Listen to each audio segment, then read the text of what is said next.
Good morning, everybody. We are back with a third edition of the State Board of Accounts Township Update.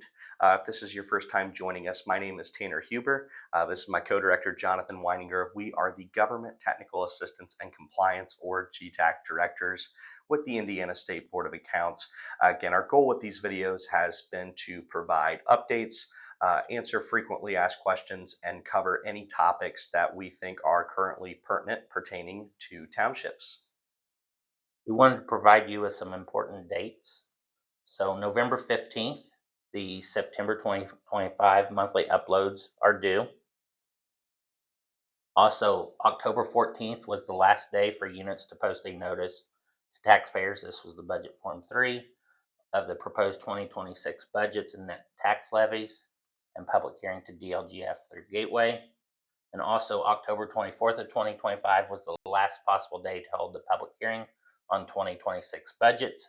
If you missed these dates, we recommend that you reach out to your local budget representatives with the Department of Local Government Finance. A few more important dates. November 3rd, this is the deadline to adopt the 2026 budget, tax rates, and tax levies. Also, November 10th, this is the last day to submit 2026 budgets, tax rates, and tax levies to DLGF through Gateway.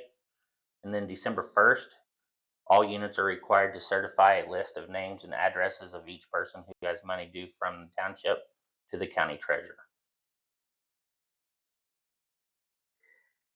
In the September 2025 Township Bulletin, we provided an article discussing a legislative change where the Financial Institutions Tax, the FIT, and the Commercial Vehicle Excise Tax, the CVET, can be deposited into any fund maintained by the taxing unit. This applies to most political subdivisions, including townships. Now, during the course of audit, the State Board of Accounts needs to be able to identify the fund into which these are supposed to be distributed. So our position is that if the township is wanting to deposit these monies into the township fund, into the general fund, then the township is able to do that. There is no requirement for a resolution or a vote. However, if the township is wanting to distribute these monies into any fund other than the general fund, the township board must identify and declare the fund into which these distributions will be receipted by resolution or vote before the distribution is received.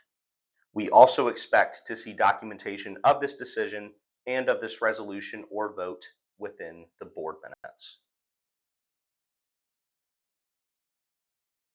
We have been receiving a lot of questions regarding conflicts of interest.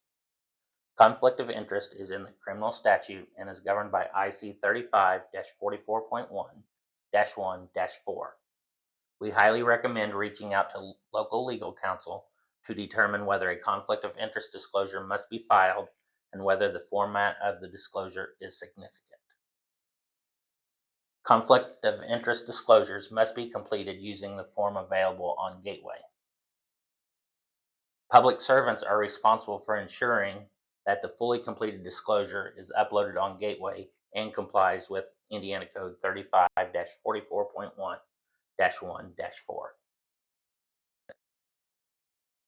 We are providing a screenshot of the Gateway homepage, and on the right hand side we have highlighted where you can use the conflict of interest upload tool. This is what you will select when you are going to be uploading the conflict of interest disclosure form.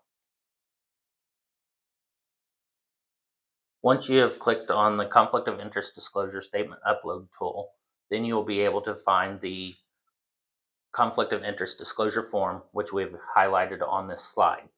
Once you complete the conflict of interest disclosure form, you can then upload the form here, and then you will need to go out to the public side and make sure that the conflict of interest form was properly uploaded. Once again, we just want to take a second and thank you all for taking the time to watch these videos. And again, these videos are not what they are without your all's input.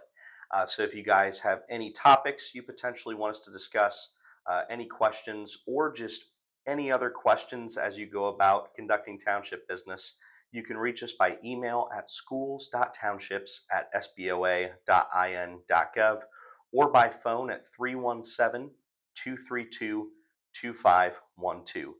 We also recommend you check out our website, in.gov/SBOA, where you can find uniform compliance guidelines, archived bulletins, past presentation materials, and more.